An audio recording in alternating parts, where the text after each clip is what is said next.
The art of ancient Greece is one of the most notable art forms, admired by many to this day. Their artwork includes sculptures, statues, terracotta figures, murals, and reliefs, and many more. Their artwork had a wide range of subjects, including notable powerful figures such as military leaders, kings, queens, and their artwork also includes historical moments, including mythological legends that the Greeks viewed as part of their history. Some of the most commonly viewed pieces of artwork to this day is the artwork featuring the gods and goddesses the Greeks worshipped.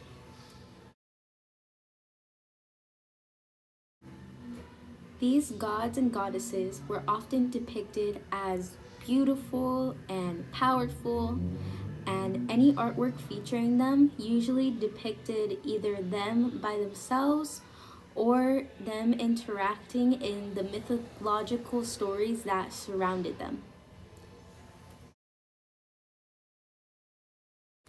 The mythological stories the Greeks told often involved righteous triumphant quests and heroes.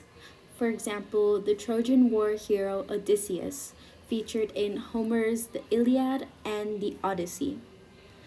Other mythological stories also involved great tragedies in which the gods were angered and unleashed their full wrath upon one person or humanity.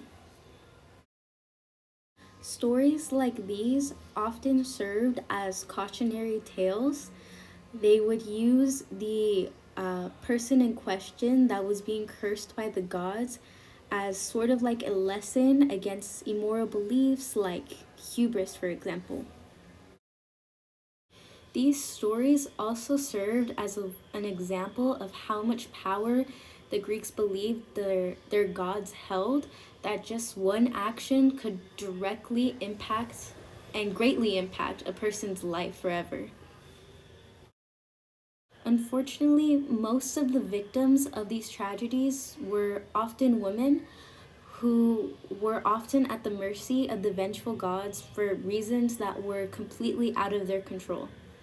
One such woman I'd like to discuss today is Medusa. Medusa was born as one of the three Gorgon sisters. Gorgons were monstrous female creatures with wings, snakes for hair, and large teeth that came out of their mouths. Out of the three, she was the only one to be born as a mortal, and because of this, she was born with beautiful human female features rather than the monstrous features of her sisters. According to the Roman author Ovid, her beautiful features are what led her to be faced with the goddess Athena's vengeance. The Greek god of the ocean, Poseidon, began to romantically pursue Medusa, which ultimately led to him raping her in the temple of Athena. Upon discovering them, Athena cursed Medusa to adopt the monstrous features of her Gorgon sisters, and for all those to look upon her to turn into stone. Unfortunately, the tragedy does not end there for Medusa.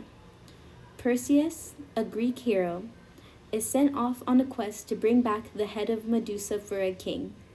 He ultimately completes this quest, using a polished shield's reflection to protect himself from Medusa's power of petrification. After her death, he carried around her head in a sack, using it to turn his enemies into stone. This piece of artwork displayed before you is a terracotta stand depicting Medusa in her Gorgon form.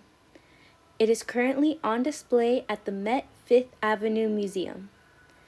It is 5.7 centimeters tall and 9 centimeters wide in diameter. It was created 570 BC by an Athenian vase painter and potters, Ergotimos and Cleitias, both of whom are considered masters in the archaic art area. Greek art often depicted Medusa as a Gorgon due to the belief that it was so evil-looking that it would repel evil, much like the evil eye. Despite her gruesome appearance, the confrontational face of Medusa was quite popular in Greek art and architecture.